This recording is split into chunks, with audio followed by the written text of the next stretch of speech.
तुम्हारा चेहरा बता रहा है तुम्हारी दौलत नई नई है। मुझे कहने का लहजा नहीं है और मैं आज मुखातिब हूँ उस हिंदुस्तान की नामचीन मशहूर शायरा जिसे पूरा हिंदुस्तान झूम के सुनता है और हिंदुस्तान में शायरी की रुमानियत हैं। शबीना अदीब जी हमारे साथ हैं। शबीना जी, ये जो आपने कहा इसको पूरा हिंदुस्तान लाखों बार हम भी सुनते हैं, नौजवान सुनते हैं, पूरा देश झूम के सुनता है। एक बार अपने लफ्ज़ों में आप 2 लाइनें। आदाब, नमस्कार। आज मैं जयपुर, गुलाबी नगरी जयपुर में हूँ और बड़ा अपने आप को बहुत ज़्यादा खुशी महसूस कर रही हूँ।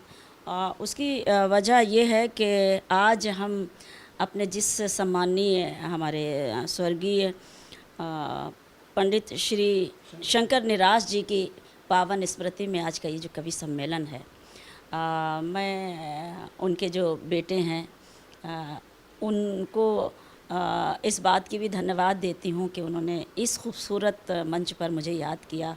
आदरणीय जोशी जी, वो जो खुद एक बहुत अच्छे कवि हैं, बहुत अच्छे रचनाकार हैं, और जब एक अच्छा रचनाकार होता है तो उसके कार्यक्रम में आने की खुशी एक अलग होती है। अब रहा सवाल आपने जो मेरी गज़ल के बारे में पूछा, मैं बताऊं ये 20-22 साल पुरानी मेरी गज़ल है, लेकिन आज चूँकि सोशल मीडिया का दौर है तो मुझे खुशी है कि सोशल मीडिया के ज़रिए से मेरी ये गज़ल दुनिया के मेरे ख़्याल से हर साहित्यकार को तो जाने दीजिए, कोने कोने तक पहुंच गई है, वहाँ तक पहुंच गई है जहाँ लोग शायरी नहीं भी समझते हैं। तो ये एक कवित्री के लिए, एक शायरा के लिए इससे ज़्यादा खुशी की बात और क्या होगी कि उसकी ये गज़ल के खामोश लब हैं, झुकी हैं पलकें दिलों में उल्फत नई नई है, अभी तकल्लुफ़ है गुफ्तगू में, अभी मोहब्बत नई नई है। तो इसके बहुत सारे शेर। अब जब आपने इसका ज़िक्र छेड़ ही दिया है तो मैं एक चीज़ और शेयर करना चाहती हूँ आपके चैनल के माध्यम से। ये गज़ल जब मैंने लिखी थी तो मैं, चूँकि मेरा जो, जाहिर सी बात है आप मुझसे सवाल ज़रूर ये करेंगे कि भाई आपने सफ़र कब शुरू किया और कब क्या। तो इस गज़ल में मैंने 1-2 शेर वो वहीं से इसीलिए आए हैं क्योंकि मैंने जब कविता का सफ़र शुरू किया था, आदरणीय नीरज जी से लेके और तमाम सारे हमारे सीनियर कवि, बहुत से कवि आज इस दुनिया में नहीं हैं, और हमारे बहुत से वो सीनियर शायर जैसे कैफ़ी आज़मी साहब, मजरू साहब, खुमार साहब, बेकल साहब वग़ैरह वग़ैरह, तमाम सीनियर। तो मैं जब मंचों पर जाया करती थी तो मुझे बड़ा डर महसूस होता था, बड़ा, क्योंकि ये संस्कृति थी, ये तहज़ीब थी हमारे मंच की कि हम अपने बड़ों से कुछ ना कुछ सीखते थे, उनकी महफ़िलों में हम बैठते थे, जब गोष्ठी होती थी, नशिस्तें होती थी तो हम उसका हिस्सा बनते थे। तो इसके जब शेर मतलब 1-2 शेर इसके कह लिए थे मैंने, लेकिन जब 2 शेर जो सबसे ज़्यादा आज के दौर में फ़ेमस हुए हैं सोशल मीडिया के ज़रिए, वो मैं चाहती हूँ कि वो मैं सुनाऊँ। तरन्नुम सिखाएं। हाँ जी, मतलब पढ़ती हूँ इस गज़ल का कि खामोश लब हैं, झुकी हैं पलकें, दिलों में उल्फत नई नई है, अभी तकल्लुफ़ है गुफ्तगू में, अभी मोहब्बत नई नई है, खामोश लब हैं। माफ़ कीजिएगा पढ़ने के बीच में ये बात कह रही हूँ। इस गज़ल के शेर यहाँ तक पहुँचाने में और मुझे यहाँ तक पहुँचने में हमारे पति देव का बहुत बड़ा रोल है। उनका नाम बहुत फेमस नाम है शायरी की दुनिया का, मिस्टर जौहर कानपुरी, आपने बहुत सुना होगा। उन्होंने मुझे बड़ी तहज़ीबें और आदाब और शायरी की ग्रामर, शेर कैसे कहते हैं और उरूस, ये सब उन्हीं से मैंने सीखा है। तो तब ये शेर आया, उन्होंने कहा कि नहीं, हमें कल्चर और तहज़ीब नहीं भूलनी चाहिए।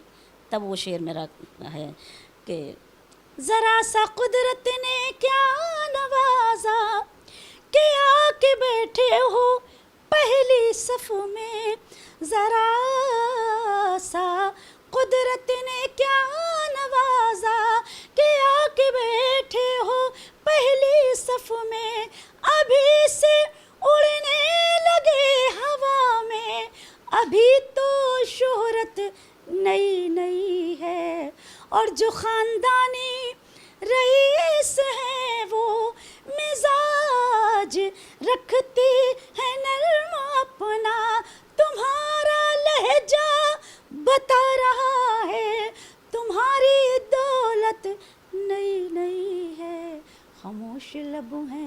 शेर जो शायद कुछ लोगों तक ये पहुंचा और कुछ लोगों तक नहीं पहुंचा, वो मुझे आज मौका मिला तो मैं सुनाती हूँ गज़ल का मक़ता कि अभी मैं कैसे कहूँ शबीना वफ़ा निभाएंगे वो हमेशा, अभी मैं कैसे कहूँ शबीना वफ़ा निभाएंगे वो हमेशा, कि मेरे दिल की ज़मीं पे उनकी अभी हुकूमत नई नई है, खामोश लब हैं।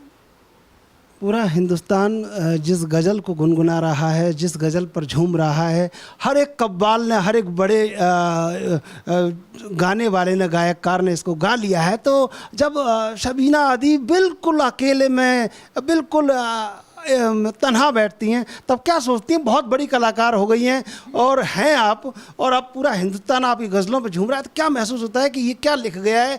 अच्छा, जब लिखा था तो क्यों लिखा था, ये भी मैं जानना चाहूँगा। मैं वही बताना चाह रही हूँ, जिस कल्चर का मैंने तहज़ीब का ज़िक्र किया, उसकी वजह ये होती थी कि मैंने अभी आपसे पहले भी अर्ज़ किया कि जब हमारे कोई सीनियर बैठे होते थे तो हम पीछे बैठते थे। मैंने कई बार अपने शेर में भी इस बात को कहा है। आज के जब हम कोई कभी कभी कुछ ऐसे मंच देखते हैं, बड़े बड़े शायर हमारे आते हैं, सीनियर आते हैं, कुछ जो हमारे लिखने वाले हैं, उनमें बहुत से लोग ऐसे हैं जो कहे तो बहुत अच्छा रहे हैं, लेकिन उस कल्चर से, उस तहज़ीब से दूर हो रहे हैं।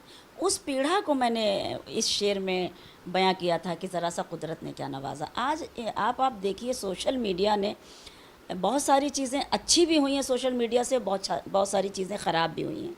अच्छी से मुराद ये कि लोगों की बातें आप तक, लोगों तक पहुंच रही हैं। मतलब मैंने अगर कुछ आज लिखा है तो अभी की अभी वो लोगों तक पहुंच जाता है।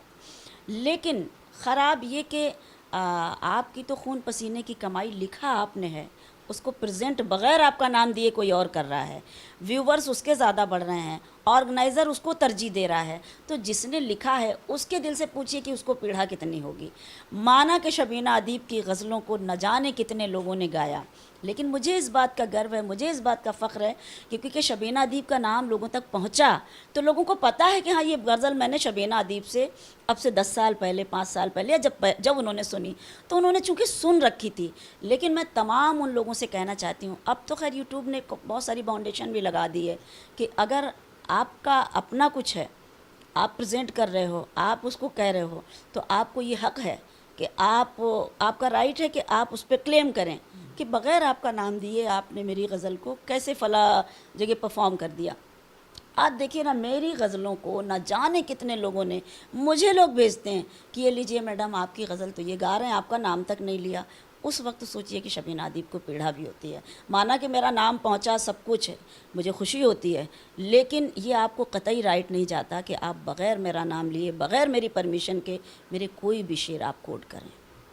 शबीना जी, आप बड़ी शायरा हैं, हिंदुस्तान की मशहूर शायरा हैं, पूरी दुनिया की मशहूर शायरा हैं। एक सवाल मैं आपसे बहुत सारे कवियों का है पूछना चाहता हूँ। बड़े बड़े आलीशान मंच हैं और बहुत वैभव है और बड़े बड़े कालीन सजे हैं, लेकिन आज भी कवियों को उतना सम्मान तो मिल रहा है सबको, लेकिन जब कुछ मिलने की बारी होती है तो सरकारों से लेकर आयोजन सब, वहाँ पर थोड़ा फीका सा लगता है कि वो कविता उतना, साहित्य उतना तरक्की नहीं कर पा रहा है इस दौर में। अब आप देखिए ना, पुरानी जब आप फिल्में देखते हैं, बड़े बड़े राइटर्स कितने अच्छे अच्छे गाने लिख दिए गए, आज भी आप उन्हीं गानों को सुनते हैं क्योंकि उसमें पोइट्री है, उसमें शायरी है, चाहे वो नीरज जी के लिखे हुए हों, चाहे वो संतोष आनंद जी के लिखे हुए हों, मजरू साहब के लिखे हुए हों, कैफ़ी आज़मी साहब के लिखे हुए हों, शकील बदायूनी साहब के लिखे हों, कैसे कैसे भजन, कैसी कैसी चीज़ें।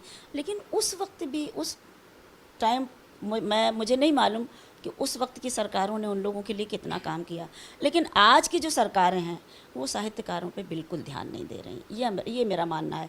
हमारे यहाँ का मतलब यूपी में एक टाइम ऐसा आया था, मैं ऐसा नहीं हूँ कि मैं, ऐसा कतई नहीं है कि मैं कोई चापलूसी कर रही हूँ या कोई किसी ने मुझे कुछ दे दिया है, कोई ऐसा तमगा दे दिया है जो मैं इस वजह से ये बात कह रही हूँ। एक चीज़ मैं और कहूँगी, हमारे यहाँ जब समाजवादी पार्टी आई थी तो माननीय नेता मुलायम सिंह जी ने एक काम शुरू किया था, आपने देखा होगा, यश भारती अवार्ड भी दिया, उसके बाद में उनको सैलरी भी बांध दी।